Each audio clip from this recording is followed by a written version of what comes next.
The magistrate's clerk read the contract aloud in a voice that could have cured insomnia, but nobody in the canyon settlement of Redwall was sleeping through this. One female orc, age approximately 22 years, in exchange for the outstanding debt of 300 silver marks owed by the Ashwalker clan to the merchant coalition of Redwall Canyon, said orc, to serve as bonded bride and labor partner to the creditor's designated representative. One Isaac Talbot, formerly of the cloister of the Quiet Flame, until said debt is discharged or the representative chooses to dissolve the arrangement by formal. Stop. The woman standing in the center of the canyon square said it quietly, but the clerk stopped. She was something to stop for. Murak Ashwalker stood with her wrists bound in front of her by a courtesy rope, not because anyone had actually managed to restrain her against her will, but because her clan elder had told her the rope was part of the formal debt ceremony, and she had allowed it out of obligation to her people, not out of submission to anyone in Redwall. She wore fitted travel leathers the color of dried blood, laced tight from hip to throat, with short sleeves that left her arms bare to the canyon heat. The leathers followed every line of her, the broad curve of her shoulders, the defined waist, the strong legs disappearing into worn knee-high boots. Her dark hair was braided tight against her skull and fell in a single heavy rope down her back. Her skin was the deep gray-green of river slate, and her eyes were amber, almost golden in the brutal midday light of the canyon. Her tusks were modest, the lower ones rising just past her lower lip, and the left one bore a thin copper band, her mother's, from the look of it, old and worn smooth. She was the most arresting person Isaac Talbot had ever seen, and he had been staring at his boots for the last 3 minutes because he did not know what else to do with that fact. "Stop," Murak said again, this time with more edge. "I want to hear the part about dissolution again." The clerk blinked. "Pardon? The part where the man can dissolve the arrangement. I want to know if I can dissolve it too, or only him." The clerk shuffled his papers. 300 faces from the carved cliff balconies above the square watched him do it. Redwall Canyon was built into the red rock in tiers, homes and shops cut directly into the cliff face, connected by rope ladders and carved stone staircases, with the canyon floor serving as market, square, and gathering place. It was a settlement that had survived 2 flash floods and 1 catastrophic rockfall by sheer stubbornness, and its people had inherited that stubbornness entirely. The clerk cleared his throat. "The contract specifies dissolution by the representative only, I'm afraid." Murak looked at the rope on her wrists. Then she looked at the crowd. Then, for the first time, she looked directly at Isaac Talbot. He had not wanted to be looked at. He had spent the better part of his 26 years learning how to avoid being noticed.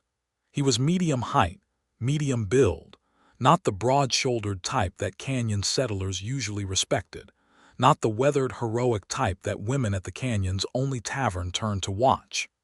He had a quiet face and ink-stained hands, and hair the color of old wheat that he kept too long because he kept forgetting to cut it. He had been a lay brother at the cloister of the Quiet Flame, until the cloister dissolved its holdings 3 years ago, and sent its brothers into the world with a small severance and a recommendation to find honest work. He had found honest work as a record-keeper and general assistant for the Redwall Merchant Coalition, which had been fine, quiet, and mostly invisible work until 3 days ago when Overseer Dunn had called him into the main office and told him that, as the coalition's lowest-ranking full member, he had been designated the recipient of the debt arrangement. "Think of it as a promotion," Dunn had said, and Isaac had thought of it as a catastrophe. Now Murak Ashwalker was looking at him with those amber eyes, and he felt exactly as catastrophic as he had predicted. "You are Isaac Talbot," she said.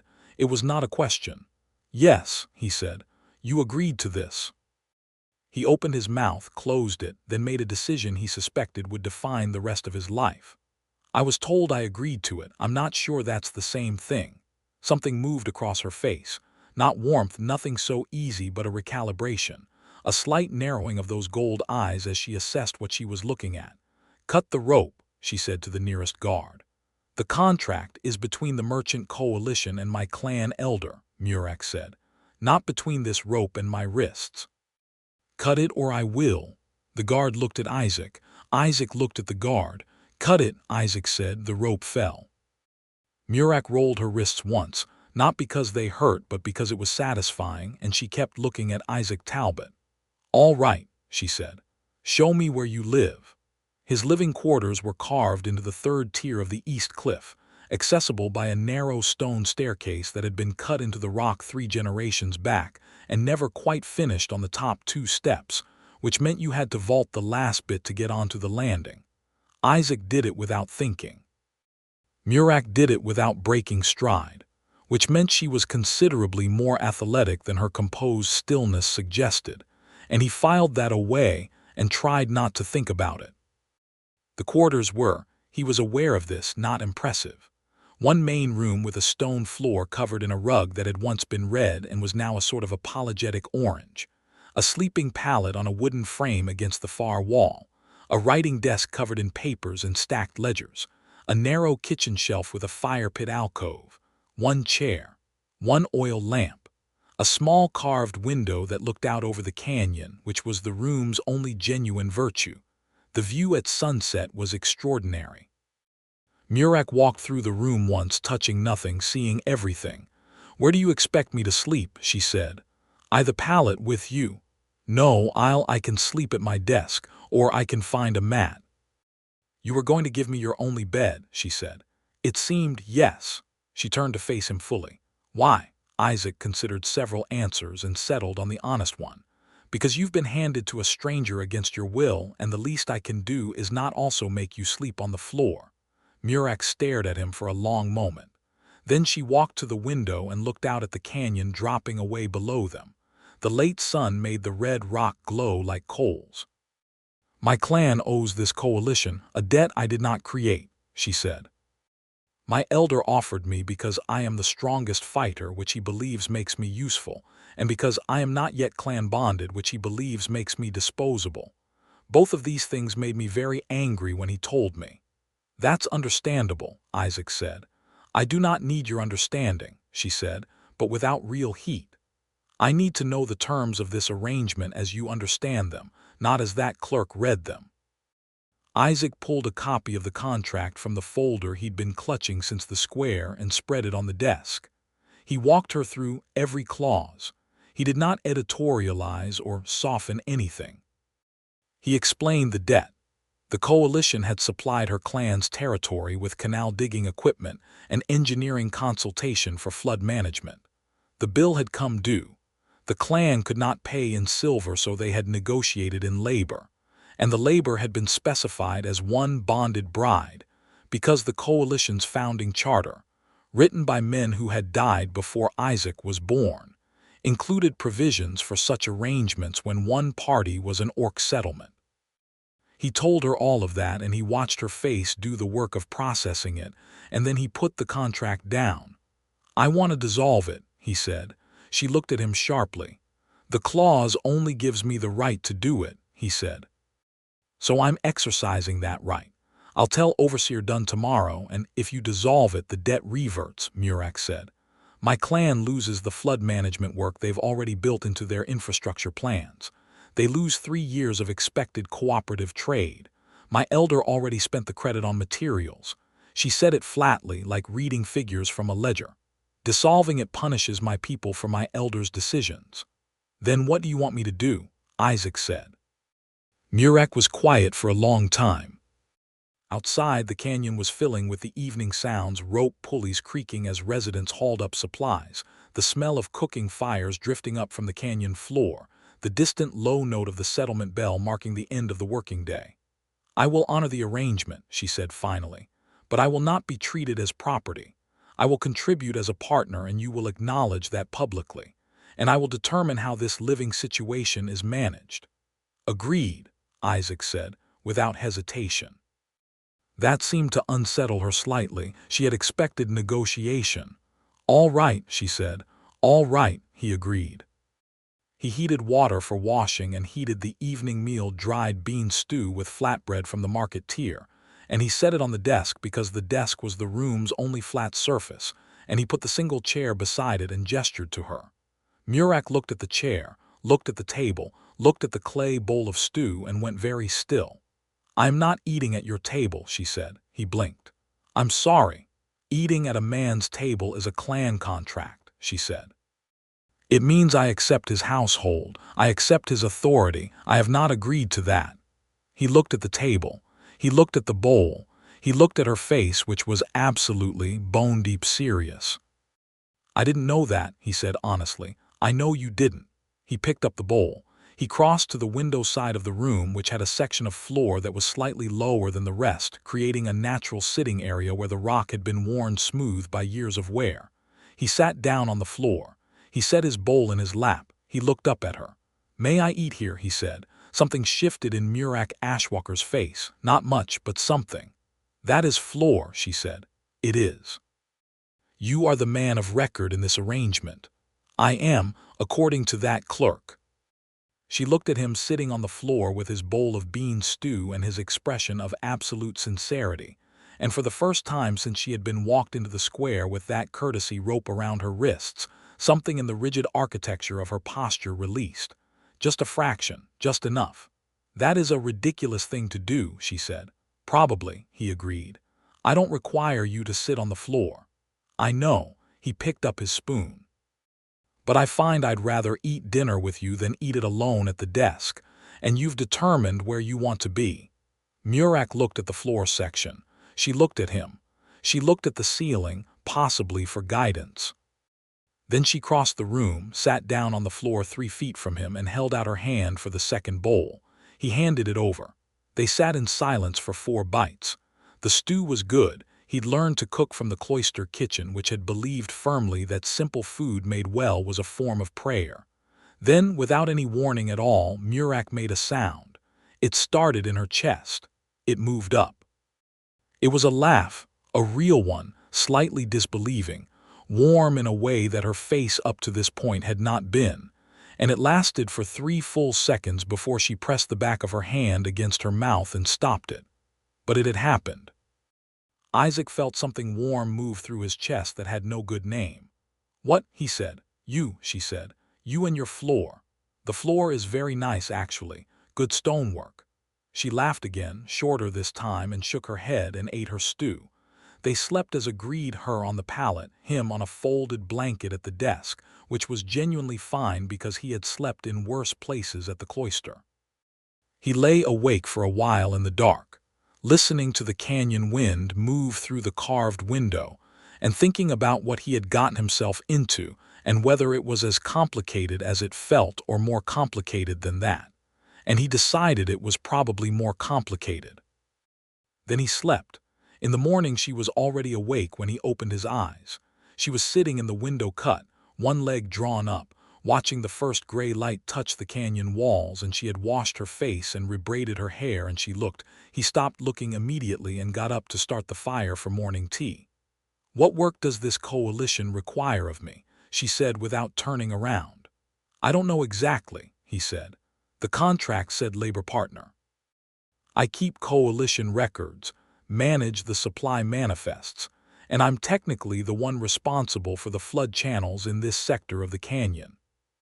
"The flood channels," she said, and there was something suddenly very alert in her voice. "The ones your clan helped design as part of the original arrangement." She dropped from the window to the floor in one quiet motion and was at the desk before he had finished speaking. "Show me the survey maps," she said. He dug them out. They spread across the desk, hand-drawn in pencil and brown ink, showing the canyon's water runoff lines, the carved drainage channels, the secondary diversion berms. Murak studied them with the focused intensity of someone who had not just seen these maps before, but had grown up with the concepts behind them. "My uncle was the engineer who consulted on the original design," she said. "Murak Ashwalker. He signed the contract on the coalition's behalf 3 years ago. He is dead now," she said flatly.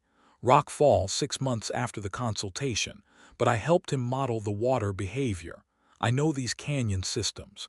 She tapped the map with one long finger. "This channel here, the eastern secondary, it is underbuilt. If you get a significant storm cell moving up from the South Desert, the volume it would need to divert will exceed the channel by a factor of 3. Isaac felt the back of his neck go cold. The rainy season starts in 40 days. I know, she said. That is why I want to see the actual channel, not just the map. They went that same morning. Isaac signed them out at the eastern gate and they walked the canyon floor, and Murak walked the length of the channel with her eyes sharp and her hands periodically touching the cut stone walls and her mouth doing mathematics that he could see moving her lips slightly. At one point she crouched down in the dust and picked up a handful of dry sediment and rubbed it between her fingers and smelled it. High clay content, she said. When this gets wet and the water pressure builds, you're going to lose the north wall of the secondary channel here and here. She pointed. When that north wall goes, the backflow will hit the lower tier residences. How much warning would we have? In a bad storm, minutes. Isaac crouched next to her and looked at where she was pointing and felt a complicated series of things happen in his chest. Simultaneously fear for the lower-tier residents who included several people he genuinely liked, professional alarm because this was technically his sector responsibility, and something else entirely that had to do with how close she was, the scent of dust, and something faintly mineral that seemed to be simply how she smelled. The competence radiating from her in a way that was frankly stunning. Can it be fixed? He said. With labor and the right stone, yes. You would need to double the north wall and add an overflow berm 30 feet upstream. She stood up. I can design it. Your coalition would need to provide the labor and materials. I'll take it to Dunn today, Isaac said. Overseer Dunn was a wide, careful man who had built Redwall's merchant coalition from a 3-family trading agreement into something that now governed half the Eastern Canyon's commerce. He liked Isaac well enough, found him useful and orderly. But he had always regarded Isaac as a pleasant background fixture, rather than someone who required listening to. He listened differently when Isaac laid the flood survey on his desk and explained the risk. He listened even more differently when he learned that the analysis had been produced by the orc woman who had arrived the previous day. She told you this, Dunn said. She walked the channel and identified the structural failure points herself, Isaac said. She trained with the original engineer. She knows the system. Dunn was quiet. The lower tier flooding, he said. We lost 4 homes and 2 people in the last major flood. 12 years ago, Isaac said, before the channels were built. She's saying the channels aren't sufficient. Dunn looked at the map for a long time. Then he looked at Isaac. Get me a written proposal from her, he said. If it's sound, I'll authorize the labor. Isaac brought Murak into the coalition offices the following morning, which caused a significant amount of staring.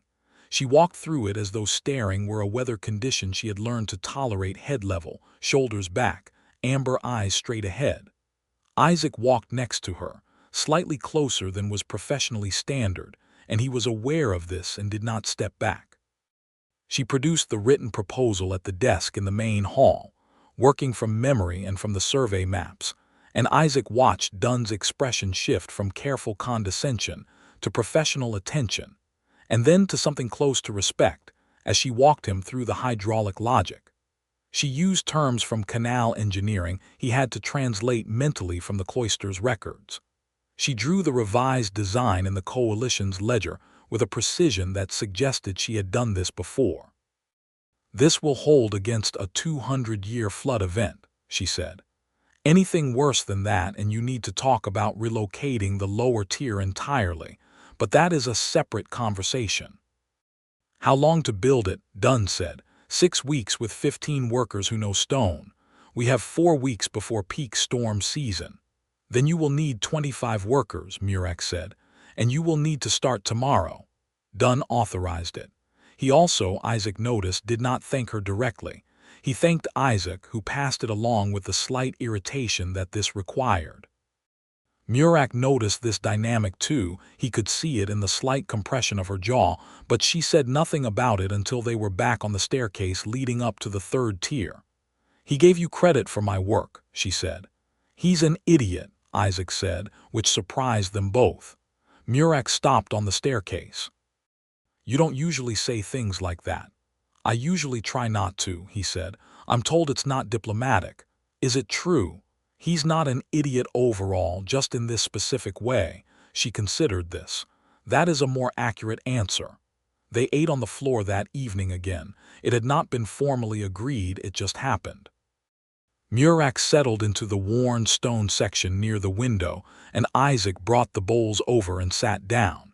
And at some point during the meal, he realized that this had already become the shape of evenings in his quarters, and that it felt natural, which was not something he had expected to feel. She told him about her clan's territory that night, the Salt Flat Valley's 3 days northeast, the scrub oak forests her people used for building, the clay-rich riverbanks that made their pottery. She talked about it the way people talk about places that live inside them, with a precision that was also love. He told her about the cloister, the stone courtyards, the dawn bells, the library that had held more books than he had been able to read in 6 years. He told her about leaving it. She asked why. "The cloister was closing anyway," he said. "The order lost its patronage, but honestly, I think I would have left eventually. It was very quiet." "You wanted noise." I'm not sure, to be in the world rather than adjacent to it." Murak looked at him with those amber eyes and said nothing for a moment, and the canyon wind moved through the room.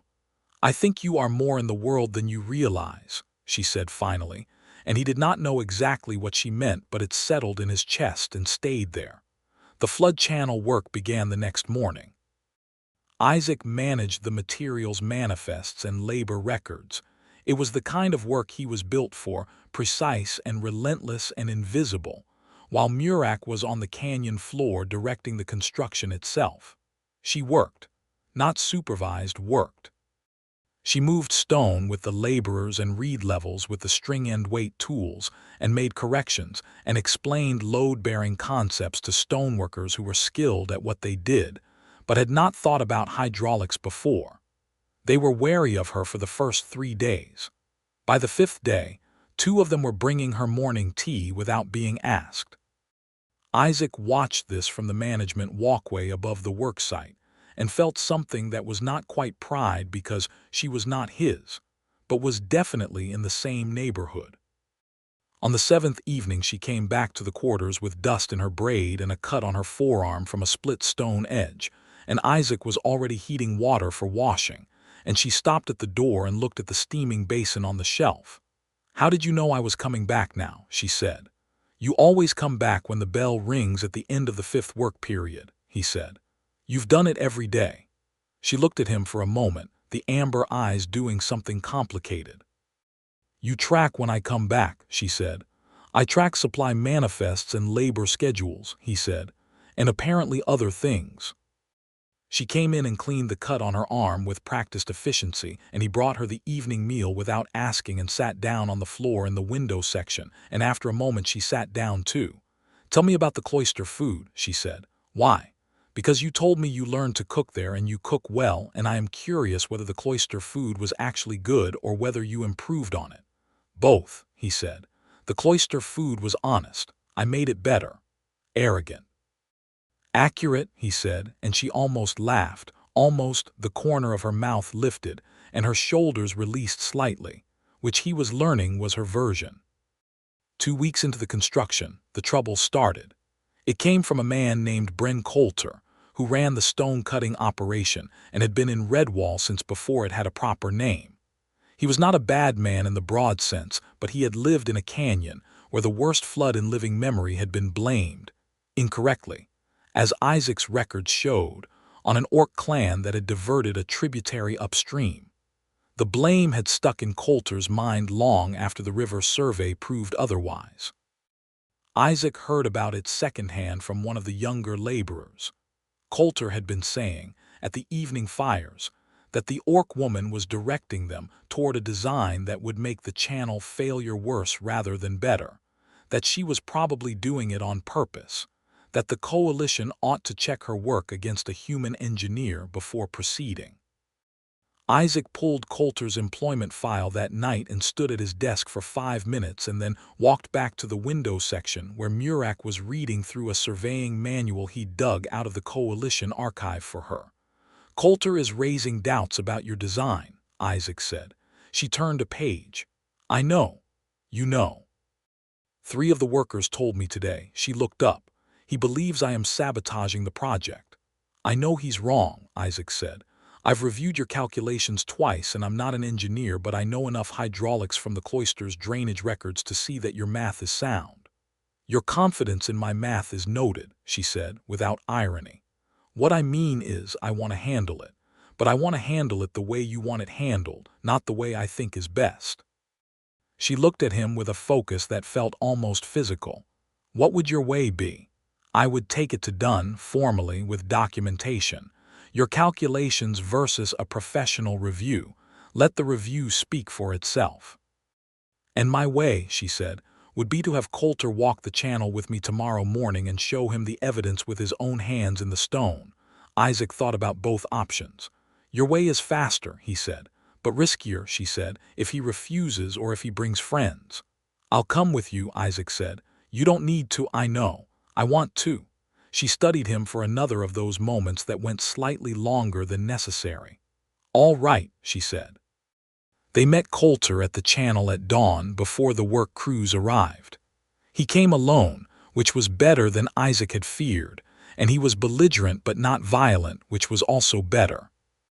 Murak walked him through every point of the design with a patience that was clearly costing her something. Isaac could see it in the set of her jaw, but she held it perfectly, and she made Coulter put his hands on the existing north wall and feel the cracks in the mortar himself, and told him what the pressure behavior would do to those cracks when 2 feet of water hit them at speed. Coulter was quiet for a long moment. "You've seen this kind of failure before," he said. "My clan's winter storage was built into a cliff face above a flood channel," she said. "I was 15 when the wall failed. I helped dig out afterward." She said it without drama, which made it land harder. Coulter looked at the wall, he looked at her, he looked at Isaac, who had said nothing the entire time, just stood at Murak's shoulder and watched. "The design is sound," Coulter said finally. It was not an apology, but it was real. "Yes," Murak said, "it is." He walked back toward the camp. Murak watched him go. Then she let out a long breath through her nose, and Isaac, who was standing directly beside her, felt the slight sag of her shoulder toward him, not touching, not leaning, just the brief surrender of held tension. "Are you all right?" he said quietly. "I am always all right," she said. "That's not the same as feeling all right," he said. She looked at him sideways. "You were a monk," she said. "Lay brother. You have monk energy," she said. And this time she did laugh, a short, warm thing that felt like sunlight landing, and he grinned because he couldn't help it. And for a moment they stood in the dawn light at the mouth of the flood channel with their shoulders almost touching and just existed together in the world. 3 weeks into construction, Isaac discovered the hidden contract. He found it because he was reorganizing the Coalition archive to make room for the new survey records. And he found a secondary folder behind the original debt agreement that contained a supplementary clause, initialed by Overseer Dunn and by his clan elder, dated 2 weeks before the public arrangement. That specified that if the flood channel repair project was completed satisfactorily and before storm season, the Ashwalker clan debt would be considered discharged regardless of whether 3 years had elapsed. 3 years. She had believed she was committed for 3 years. He stood in the archive for a long time. He could not tell whether this was good news or devastating because the honest answer was both, and both depended on a question he was not sure he was ready to ask himself. He brought the folder home. He set it on the desk. He waited until they were both eating in the floor section, and then he told her about it and watched her face. She went very still. "The debt discharges when the channel is done," she said. "If the review confirms satisfactory completion, which it will," he paused. "The channel will be done in 4 days." Murak looked at the folder. She did not pick it up. "Dunn knew this when he sent you to the square," she said. "Yes, I don't think he told me deliberately." I think he thought it was irrelevant to my role. Isaac set down his bowl. I should have found this earlier, I'm sorry. Why are you apologizing? Because you thought you had 3 years and you have 4 days, and that changes everything you planned. Murak was quiet for so long that the oil lamp started to gutter. Isaac trimmed it without getting up, reaching back and adjusting the wick by feel, and the light steadied. Where would you go? He said, carefully, neutrally. As carefully and neutrally as he had ever said anything. Home, she said. My clan territory, there is work there. She looked at him. Where did you think I would go? I didn't know, he said. They sat in silence. It was not a comfortable silence, but it was an honest one. I did not think I would be in this room 4 days from now, she said finally, when the clerk read that contract in the square. No, I thought you would be like the men who proposed the arrangement, like Dunn. And instead I ate on the floor, he said. And instead you ate on the floor, she agreed, and the warmth was in her voice this time, present and unmistakable. You are a strange man, Isaac Talbot. I've been told. She leaned slightly toward him, not much. An inch. She was 3 feet away, and now she was 2 feet and 11 inches away, and it was an enormous difference. I did not mind this, she said. This living situation. I didn't mind it either, he said honestly. That is all I will say about that, she said. That's more than I expected, he said, and she almost smiled. The channel was complete in 4 days on schedule. Murak and the work crew finished the overflow berm at midday, and she stood at the top of the new north wall and checked the level and pronounced it sound, and the workers who had been suspicious of her 3 weeks ago raised a genuine cheer. She did not look moved by this. She looked like she had simply done the work and the work was finished, which was its own kind of dignity. Isaac filed the completion report with the coalition that evening. He submitted it to the professional review, which was carried out by a bridge and channel engineer hired from the southern settlements who spent 2 days on the work, and reported back with a single-page assessment that called the design excellent, and noted that the overflow berm was specifically innovative in a way that addressed a failure mode he had seen damage 3 other canyon settlements in his career. Dunn called Isaac to his office.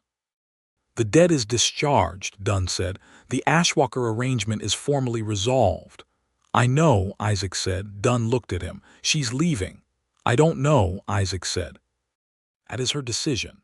Dunn picked up his quill and then put it down.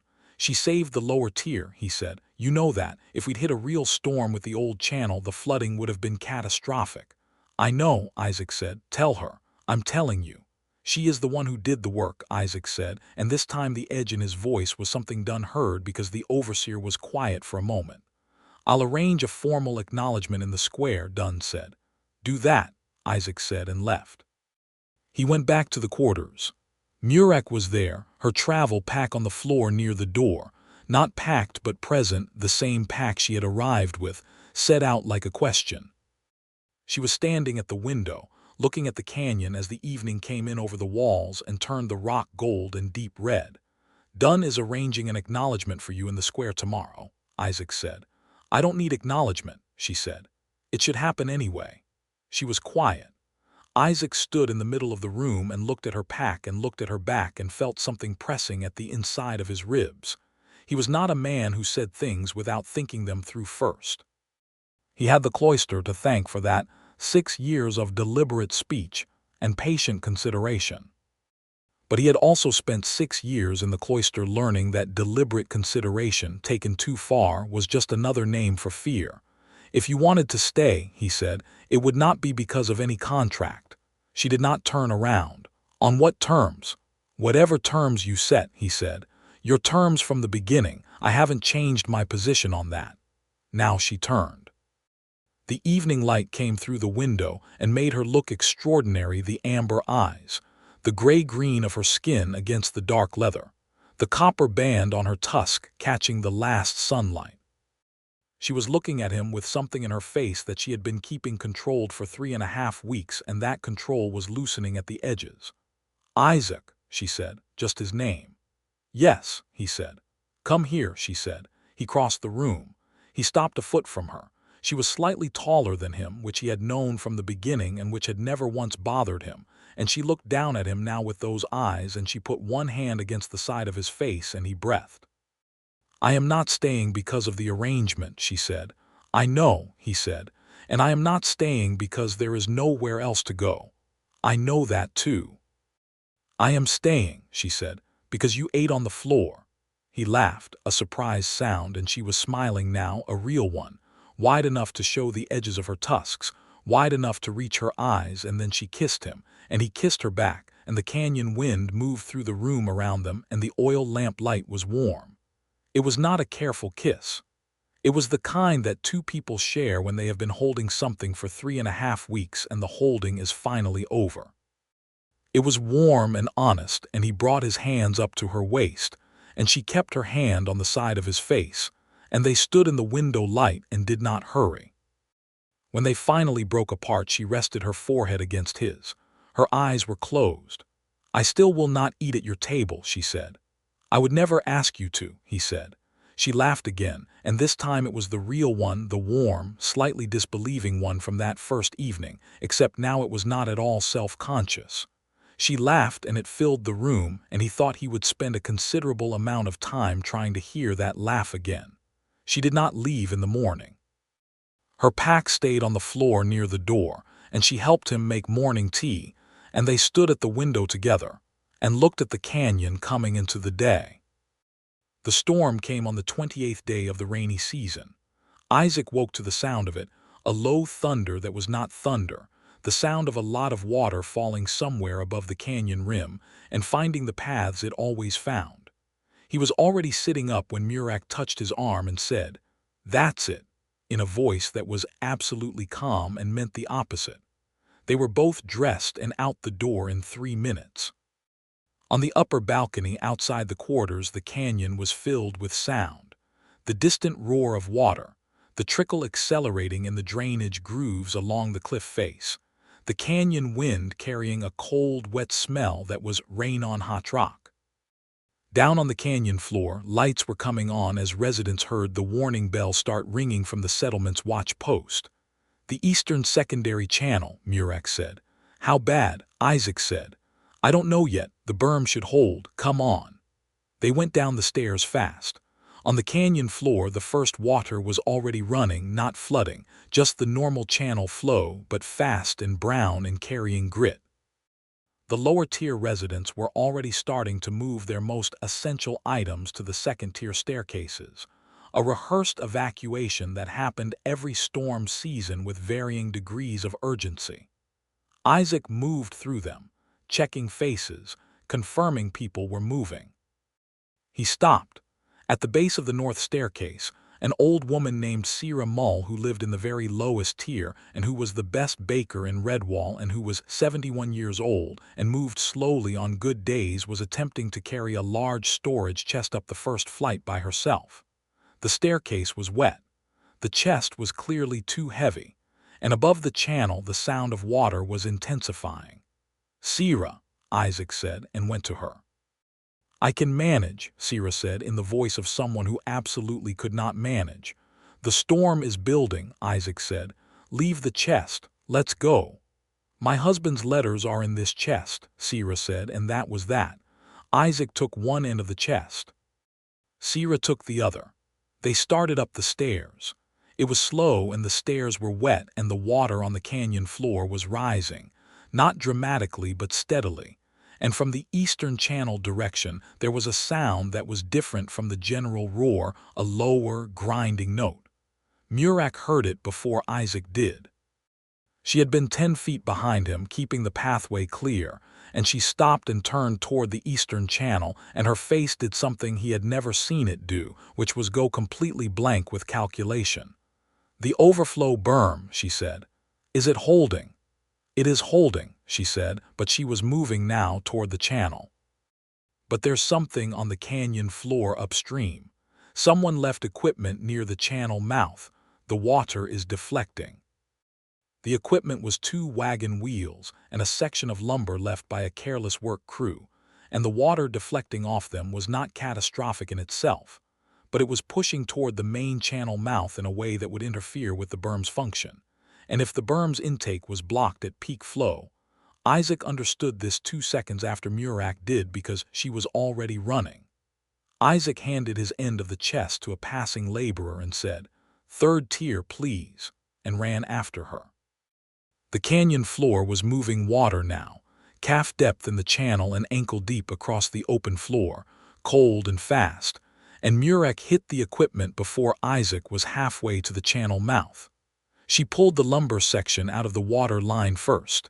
It was heavy and waterlogged, and she moved it like she was angry at it, and was hauling the first wagon wheel when Isaac arrived and took the other end.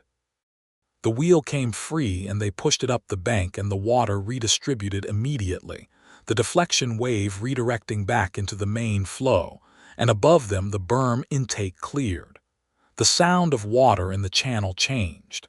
The grinding note softened. They stood ankle-deep in cold, moving water and breathing hard. Murak's braid was soaked, her leathers dark with rain, and she was looking at the channel with her eyes moving across every point she had built. "It's holding," she said. "It's holding," Isaac confirmed.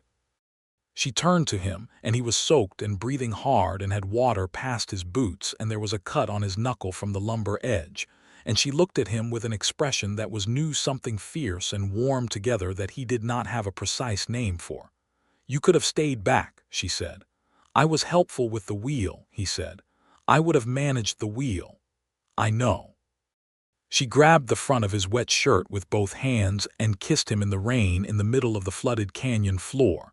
And around them, the settlement was moving, and the water was running, and the bell was still ringing, and he kissed her back without any hesitation at all. When she let go, they both looked around slightly self-consciously. 3 lower-tier residents on the second staircase landing were watching them. One of them was Sierra Mull, who had made it to safety and was watching with an expression of great personal satisfaction. "Well," Murak said, and the dignified way she said it while standing ankle-deep in cold floodwater made Isaac want to laugh, and he did, and after a moment she did too. The storm peaked that night and dropped off by morning. The eastern secondary channel held throughout. The lower tier sustained minor water damage to 2 homes, water in the entry corridors, damaged floor coverings, but nothing structural and no one injured.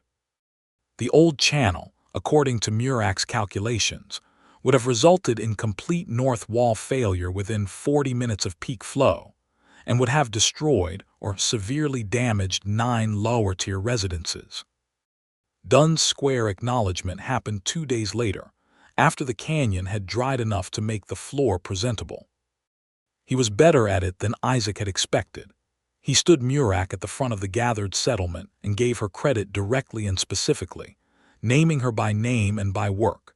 And the crowd that had gathered was the kind of mixed crowd that canyon settlements produce: suspicious faces and curious ones, and some that were already sold and a few that were actively hostile, and a larger number that were watching carefully. Murak stood in the square and received it without performance. She did not smile for the crowd. She said, "The channel design was based on my uncle's original work. He should be acknowledged," and Dunn acknowledged Murak Ashwalker, deceased, and there was a moment where the crowd was collectively quiet and real, and in that quiet Isaac, standing at the edge of the gathering, felt the settlement shift slightly. Not everyone, not dramatically, but some. What happened next was not a shift, it was a crisis, and it came from where crises often come from, which is from the person in the room most committed to making everyone else's choice for them. His name was Aldrich Shade, and he was a coalition subcontractor who held profitable stone-cutting rights in the Eastern Canyon, and who had been quietly furious about the flood channel project from the beginning, because it had required his workers be diverted to the repair work for 3 weeks, and because he had a very old, very fixed set of opinions about who was allowed to work in Redwall, and who was permitted to take credit for that work. Isaac learned all of this later. In the moment, what he knew was that he had gone back to the coalition office after the square ceremony to file the final closure report on the channel project, and that he had been there for 2 hours, and that when he came out onto the upper walkway and looked down toward the canyon floor, He saw a crowd gathered near the base of the east stairs and heard raised voices. He went down fast. The crowd was a ring of onlookers around a central confrontation, the way canyon crowds always arrange themselves, not wanting to be in it, unwilling to miss it. In the center was Murak, and facing her was Shade and two of his workers, and one of Shade's workers had a hand on Murak's arm. Isaac felt something move through him that was not like anything else he had felt since leaving the cloister. He moved through the crowd. People moved for him, perhaps because of the expression on his face, which he could not see but which several people later described as very focused in a way that was not comfortable to look at. "What is happening?" he said. It came out flat, not a question. Shade turned. He was a big man, angular and weathered, with the look of someone who had spent decades being agreed with. "Your orc woman has been going through coalition storage without authorization," he said. "She has full authorization," Isaac said. "She is on my record as coalition work partner. Her access is through my account. Your account doesn't cover bonded bride access to secured storage. She is not a bonded bride," Isaac said. "The arrangement was discharged. She is a private citizen working with full coalition guest partner status, which I filed 11 days ago." Shade did not have a good answer for this, which made him angry. "The point is that she let go of her arm," Isaac said. The worker who had his hand on Murak's arm looked at him. Then he looked at Shade. Murak, notably, had not moved. She was absolutely still, which meant she was waiting, not frightened, and had been waiting to see whether Isaac would handle this before she did. "Let go of her arm," Isaac said again, quietly. Shade nodded and the worker released her.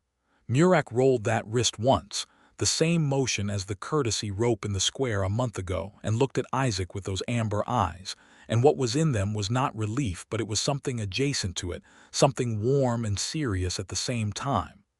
"She was in the survey storage," Shade said. "I don't care what filing you submitted."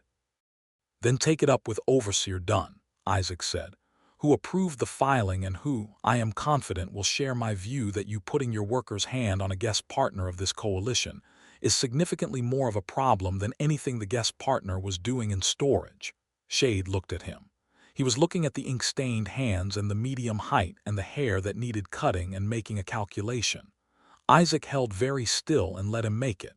"You're the monk," Shade said. It was meant as a diminishment. "Lay brother," Isaac said, "but yes." "Monks don't have partners," Shade said. "What does a monk want with an orc woman?" Isaac was quiet for a moment. Then he said in the same flat, unhurried voice, "Everything." The crowd around them was very quiet. Shade stared at him. Something in the dynamic had shifted, and Shade could feel it even if he did not understand it, and he was the kind of man who needed to understand the dynamics he moved in. "This isn't finished," he said, and turned and walked away with his workers. Isaac turned to Murak. "Are you hurt?" "No," she said. Her voice was perfectly even, but her eyes were doing something complicated. "You said everything. I know what I said." In front of, she gestured at the crowd, most of whom were still watching. "Yes," Isaac said. Murak looked at him for 3 full seconds. Then she put her hand on the side of his face, the same gesture as the window evening a month ago, and she kissed him in the middle of the canyon floor in front of approximately 40 witnesses. And Isaac Talbot put his hand at the small of her back and kissed her back without any hesitation at all. The crowd made various sounds. Most of them were not hostile. Shade did go to Dunn that afternoon, and Dunn reviewed the guest partner filing and confirmed its validity and told Shade that putting a hand on a coalition guest partner was a termination-level offense for the worker involved, and a contract review flag for Shade's subcontracting rights. Shade left angry. Dunn left feeling that the day had gone better than expected. That evening, the problem of the hidden clause came up again. Isaac and Murak were at the desk, for the first time because she had moved the chair over and he was in the second chair he had borrowed from the archive room, and they were reviewing the final channel documents together, their shoulders touching, which was deliberate and had been since she had sat down. "The hidden clause," she said. Dunn knew the discharge terms when he arranged the contract. Yes, he expected me to be gone in 6 weeks, she said. Not still here. Probably, Isaac said. And yet he filed my guest partner status without argument. He did. She looked at him sideways. What did you say to him when you filed it? I told him that you were the most competent hydraulic engineer the coalition had worked with in the last decade, and that if he wanted access to that competence on a continuing basis, he should make the administrative status easy rather than difficult. You told him I was competent. I told him you were the most competent, Isaac said. Which is true. I do not generally say things that are not true. She was quiet for a moment. The cloister made you honest, she said. The cloister taught me that honesty and courage are related. Were you scared of Shade? Yes, Isaac said simply. He's physically larger than me and he had 2 workers and I didn't know what he was willing to do. But you went down there anyway. You were in the middle of it, Isaac said, and did not add anything to that because nothing needed adding. Murak put down her pen and looked at him. The oil lamp was between them and the light made everything warm and close. Isaac, she said. Yes. I want to stay, she said. Not as a guest partner filing. I want to stay as I want to be here. With you, I want this to be mine, he breathed. It's already yours, he said. It has been for a while. That's not how ownership works, she said, with a slight edge of laughter. It is exactly how this particular kind works, he said, and leaned forward and kissed her slowly, without the urgency of the canyon floor or the rain, just warmly, carefully, like he had all the time in the world and intended to use it. She kissed him back with a warmth that built in layers, her hand coming up to his shoulder, and the lamp burned steadily, and the canyon was quiet outside, and it was nothing like the cloister, and it was exactly like arriving somewhere. They stayed at the desk for a while, talking, close together. Her head tipped toward his, talking about what staying meant practically. The clan territory, what she needed to communicate to her elder, what the coalition arrangement would look like, whether they needed a formal document of partnership. They talked about it in the practical way of people who have decided something and are now managing the details of that decision, which is one of the most intimate forms of conversation there is. At some point, the conversation stopped being about logistics. He was aware of her warmth next to him, of her hand where it had come to rest on his forearm, of the angle of her face when she looked at him, which was close and soft in a way that was quite different from the composed distance she had arrived with. He was aware that what had started 3.5 weeks ago on the canyon floor in the square with a courtesy rope and an impassive face had become something neither of them could have predicted, and that predictions were overrated. The floor section, she said. Near the window, should we? Yes, he said before she finished. She smiled. That full, warm smile that reached her eyes and showed the edges of her tusks and made him feel like the room had gotten brighter. She stood and pulled him up by the hand and they crossed the room together, and what followed was warm and real and unhurried, the kind of intimacy that comes from having genuinely seen someone, all the way through, and having chosen them fully, and from knowing they have done the same for you. The canyon night was soft around them. The oil lamp burned down and they let it. Aldrich Shade did not disappear quietly. He was not that type of man. He spent 3 days working through his contacts in the coalition's extended membership, and he produced, from the founding charter, the same archaic document that had provided the basis for the bonded bride arrangement. A clause that stated, baldly, that non-human residents of the canyon settlement could be required to provide security deposit and local sponsor documentation, to be renewed on a 30-day cycle, as a condition of continued residence. It was a real clause. It had not been enforced in living memory. Shade was enforcing it now. Isaac received the formal notice from the coalition clerk on a Tuesday morning. He sat with it at his desk for 45 minutes while Murak was at the marketeer buying provisions, and he did the arithmetic sponsor documentation, required 3 current resident member signatures, a property bond, and a fee of 12 silver marks per renewal cycle. The fee alone would clean out his savings in 6 months. The signature requirement was worse, because while he had several colleagues who might sign, 3 was a lot to ask of people who lived in a town that was still making its peace with what had happened in the square. He was still sitting there when Murak came back with a basket of flatbread and dried fruit and stopped at the door. "What is that?" she said, looking at his face. He told her. He put the notice on the desk and told her all of it, every clause, every number, every implication. Murak sat down. She read the notice herself. She was very still. "This is shade," she said. "Yes. He cannot make me leave," she said. "Not legally. Not directly, but if the documentation requirements are not met, the clause gives the coalition grounds to request your departure, officially, with settlement force behind it." "How long do we have?" 14 days. She set the notice down. She looked at the window. The canyon morning was bright and the red rock was glowing, and somewhere below them a market vendor was calling prices and the settlement smelled like bread and dust. "How many signatures do you have?" she said. "I'll get them," he said. "That's not an answer." "Too certain. The third is possible." "Who are they?" "Sira Mull, the young laborer who worked the channel, Tam, and possibly the bridge engineer who reviewed the design. He's staying in the settlement for another month." "Sira Mull," Murak said, and something shifted in her voice. "She was watching when we kissed in the square during the flood." "She was," Isaac said. "She appeared to approve." "Go see her," Murak said. "Today." "Don't wait." Sira Mull signed without being asked twice. She produced the quill from her kitchen shelf before Isaac had finished explaining and signed her name in the large, confident hand of someone who has been writing for 71 years and intends to keep doing so. "That young woman held this canyon together," Sira said. "The least I can do is sign a piece of paper."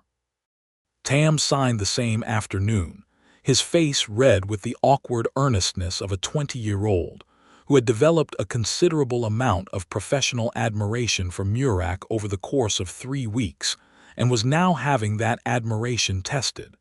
He signed. The bridge engineer, whose name was Corvin and who was staying in the upper-tier hostelry, was harder. He was not hostile, but he was careful the way people in transient work are careful, not wanting to generate local political complications. Isaac sat with him for an hour in the hostelry common room and talked not about politics but about the channel, about the specific innovation of the overflow berm, about Murak's understanding of canyon hydraulics. Corvin listened. At the end of the hour he picked up the document. "She extended the channel's useful life by a minimum of 30 years, Corvin said. "It would be professionally embarrassing not to sign." He signed. Isaac filed the documentation with the property bond, which used the last of his savings and half of a sum he borrowed from the archive account which he would repay over the following year, and submitted it to the coalition clerk before the end of the business day. Shade challenged it the next morning. He brought his challenge formally, in writing, citing a secondary interpretive clause that he argued invalidated the bridge engineer's signature on the grounds that Corvin was not a permanent settlement resident. The challenge went to Dunn. Dunn spent a full day with the charter and its annotations, and came back with a ruling that the permanent resident interpretation was inconsistent with 2 other charter clauses, and that the documentation as filed was valid. He also, in the ruling, noted that the security deposit clause had been invoked in bad faith, and that any further invocations of archaic charter clauses for similar purposes would trigger a full charter review that might not serve all current contractors as well as the existing version did.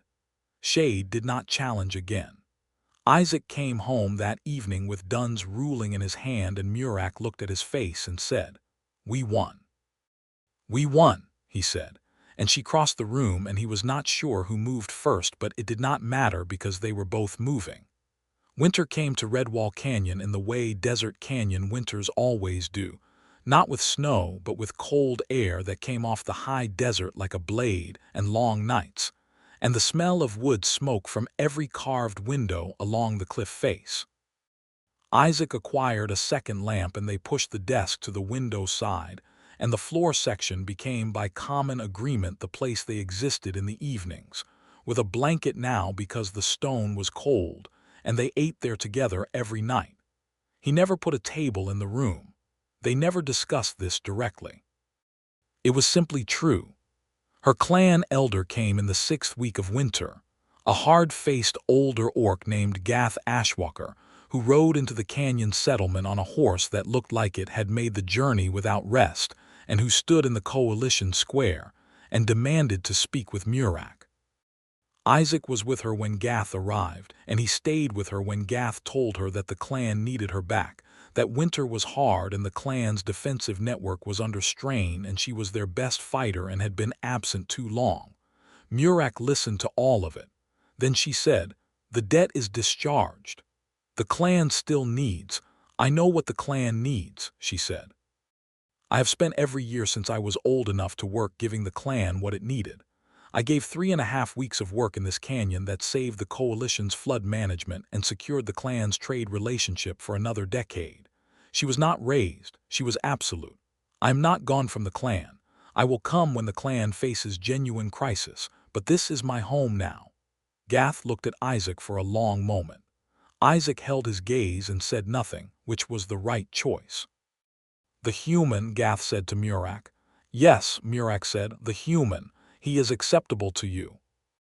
"He is everything to me," she said, in a voice that was so simple and clear that Isaac felt it land somewhere behind his sternum and stay there.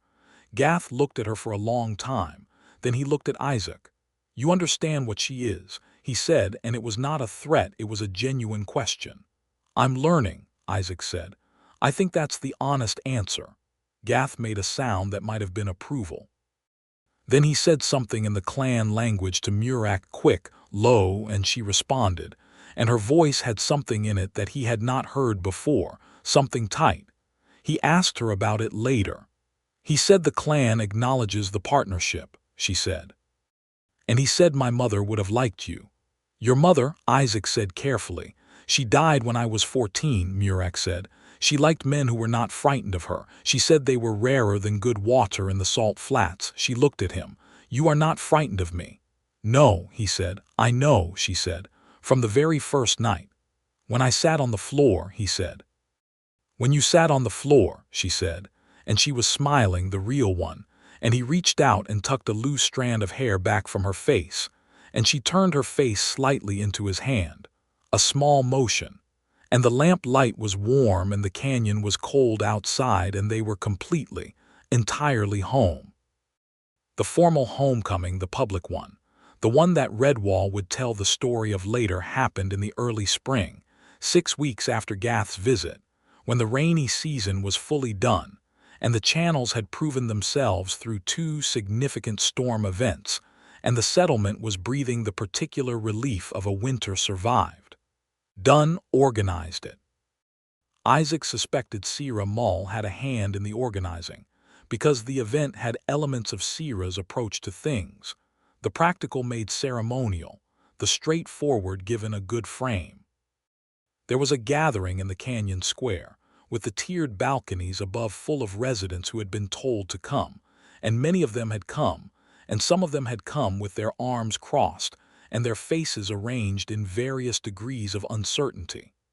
Isaac and Murak came down the east staircase together. She was in her red-brown leathers, her braid fresh, the copper band gleaming on her tusk. He was in his best shirt, which was clean and ink-free, and which Murak had pressed flat using the flat stone she heated in the fire pit alcove because she was, it turned out, very particular about wrinkled clothing.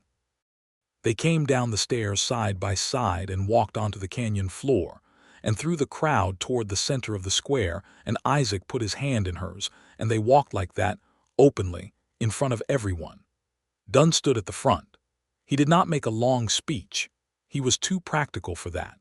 He said that the settlement of Redwall Canyon had survived the rainy season with no structural flooding, no loss of life, and minimal property damage because of the redesign of the eastern secondary channel. He said that the redesign had been the work of Murak Ashwalker, and that Murak Ashwalker had chosen to make her home in Redwall Canyon. He said that the coalition welcomed her as a permanent resident, that the resident documentation was filed and current, and that any challenges to that documentation would be processed by his office and by him personally. Then he looked at Isaac. "The record will show," Dunn said, "that the coalition's representative in this matter demonstrated sound judgment throughout." He paused, which I will admit was not what I expected. There was a laugh from the crowd. Not a cruel one, a real one, the kind that comes when something true is said in public. Isaac did not laugh. He looked at Murak beside him and found her looking back at him with those amber eyes and the warm, serious expression that he had come to know as the closest translation she had for what she felt, when she felt it fully, and he tightened his hand around hers. The crowd was not unanimous. He could see the crossed arms and the skeptical faces, and he knew they did not all go home changed. Some of them would carry their resistance a long time, and some of them might never fully release it, and that was the truth of the world they lived in. But enough of them had come, and enough of them had heard, and several of them came forward after Dunn finished, including Tam, who was nearly vibrating with enthusiasm, and Corvin the engineer, who gave Murak a collegial nod that she returned with precise formality, and old Sira Mull, who took Murak's free hand in both of hers and held it. "You saved my letters," Sira said. "Isaac saved your letters," Murak said. "I saved the channel." "Both," Sira said firmly.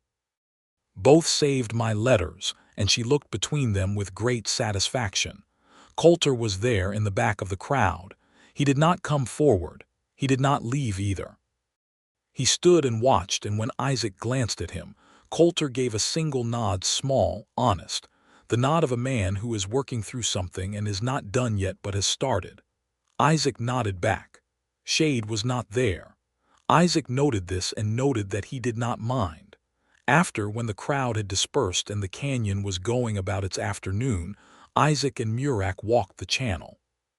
Just the two of them, the way they had walked it that first morning when she had picked up a handful of sediment and smelled it and told him the north wall would fail. The channel was clean and dry in the spring light, the stonework precise and good, the overflow berm sitting solid at the bend. She ran her hand along the new north wall as she walked. He walked beside her. "It will last 30 years, she said. Corvin said minimum, Isaac said. He also said with continued maintenance possibly 50. He was being generous. He's an engineer, they're conservative." She looked at him. 30 years of maintenance, she said. "At least," he agreed. "Someone will need to manage that. Someone who knows the system well," he said. She stopped walking and faced him in the narrow channel. The red stone walls rising on both sides and the spring sky above them, a particular clean blue. She was looking at him with those amber eyes and the expression that was new, the one she had started having that had no name in any language he knew but that he recognized completely, the way you recognize something you have been looking for without knowing you were looking. "Isaac," she said. "Yes. I chose you," she said. It was not a declaration in the ceremonial sense. It was the plainest possible statement of the plainest possible fact.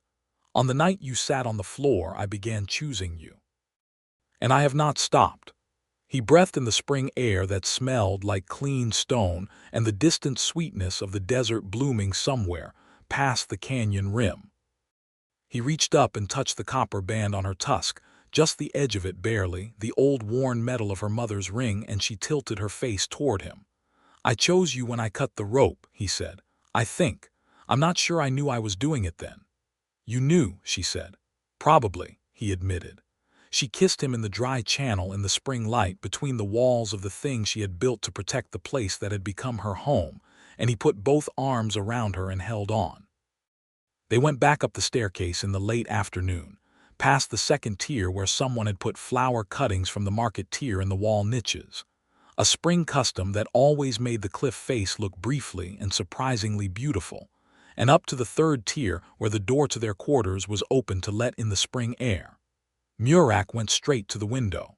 She always went to the window first, checking the canyon the way a person checks a thing they are responsible for. He went to the fire pit to start the evening fire, and he pulled out the remaining provisions and started preparing the evening meal, and the room was warm and the canyon was golden outside, and somewhere below them the settlement was living its late afternoon life. He carried the bowls to the window section. He sat down on the worn stone. He looked up at her. "Coming," he said. She turned from the window and looked at him on the floor with his bowl, and the expression on her face was the one he loved most, the real smile, the full one, the slightly disbelieving warmth of it, the way it reached all the way to her eyes. "You are still sitting on the floor," she said. "The floor is excellent," he said. "Good stonework, I've mentioned this." She sat down beside him, closer than 3 feet, the same distance as every evening since the first, which had started at 3 feet and had gradually, over 6 weeks and 1 flood and 1 crisis and 1 spring, become no distance at all. She took her bowl and sat with her shoulder against his, and the canyon evening came in through the window in long gold bars. "Tell me something from the cloister," she said. They did this, sometimes traded pieces of where they came from, building the shared inventory that 2 people make together out of their separate histories. "The night bells," he said. Every night at the same hour the bell rang and everyone stopped whatever they were doing, completely stopped, for 5 minutes just to be present. "Did you like it?" "I liked the idea of it more than the practice," he said. "In practice I was always in the middle of something and it was irritating to stop, but afterward I always felt better." "Because you stopped," she said. "Because I stopped," he said. She leaned her head against his shoulder. It was new, she had not done this before, this easy lean, and he registered it the way he registered every new thing she gave him, with a kind of careful, grateful attention that he hoped would never become automatic because he did not want to start taking any of it for granted. "Tell me something from the clan," he said. "The salt flats in early spring," she said. "When the rains fill them and before the sun dries them out, they are a perfect mirror. You can walk on them and see the sky below your feet. As a child, I used to try to find the seam between the real sky and the reflection. Did you ever find it?" "No," she said, "but I kept looking." He put his arm around her. She settled into it with a naturalness that was better than anything he had words for. Outside, the canyon was going from gold to deep rose to the dark blue that came before the stars, and below them the settlement lights were coming on tier by tier, the carved cliff face lighting up from inside like something alive. "I want to plant something in the window niche," she said. "The clay pots at the market tier, I've seen people growing herbs in them." "The ledge is wide enough," he said. "I know. I measured it yesterday." "What kind of herbs?" "The ones you use for cooking," she said. "If I am going to eat what you make every evening, I should be contributing something to it." "You contribute the company," he said. "That's the most important ingredient." She tilted her face up at him, and the look in those amber eyes was warm and steady and absolutely certain. "You say things like that," she said, "and you mean them." "I always mean them," he said. "I know," she said. "That is why I like them." She kissed him this time, reached up and turned his face toward hers and kissed him with the same warmth she had brought to it from the beginning, the warmth that was also a choice, repeated every time. He brought his hand up to her face, her cheek under his palm, and she pressed into it slightly, and the bowls were set aside, and the canyon night came fully in around them. Later the stars were out. The canyon walls held the dark and the small settlement sounds drifted up, a cart on the stone, a door closing, someone calling a name from one tier to another, and the oil lamp was low. "The channel survey," Murak said in the comfortable voice of someone thinking aloud. "I need to do the next inspection before summer heat cracks the mortar if it dried wrong in any of the joints." "I'll come," Isaac said. "You don't need to, it's technical." "I know I don't need to," he said. "I'll come." She made a sound that was almost a laugh, warm and resigned in equal measure. "You always want to come," she said. "Yes. Why?" He thought about it honestly, which was how he did everything. "Because everything I do when you're there is more interesting than when you're not," he said. Murak was quiet. Then she said, "I'm going to say something and you are not going to make it strange." "All right." "I missed you," she said. "In the archive, on the days when you were in there for hours and I was on the canyon floor and couldn't see you. I missed you and I didn't expect to, and it was extremely inconvenient." He brought her hand up and kissed her knuckles, each one, which was a habit he had acquired sometime in the last 6 weeks, and which she had never once told him to stop doing. "I missed you too," he said. "Every day." She put her head against his chest. He felt her breathe one long, slow breath, the breath of someone who has arrived. He kept very still because he did not want to disturb it. Outside, the canyon was full of stars. The eastern secondary channel ran clean and dry at the canyon floor, waiting for the next rain. The lower-tier residences were lit and inhabited and safe. 300 faces were carved into the rock on every side, and some of them had trouble with this, with him, with her, with what they were. And that was the world, and the world was hard, and also the world was this. A room carved into red stone in a canyon settlement, an oil lamp burning low, and two people who had started at opposite ends of an impossible arrangement, and had found their way, through flood work and floor dinners and one very bad clause and one very good kiss in the rain, to the simple, irreversible fact of each other. Murak Ashwalker, who feared nothing and had been offered to a stranger, and had eaten on the floor of a strange man's room because she refused to eat at his table, and had laughed for the first time in that room on the first night, was home. Isaac Talbot, who had left the cloister looking for the world and found more of it than he had known to look for, held her in the quiet canyon dark and felt chosen and wanted, and no longer in the least bit alone. The lamp went out. The stars stayed. The canyon breathed around them, the channel held, and they stayed.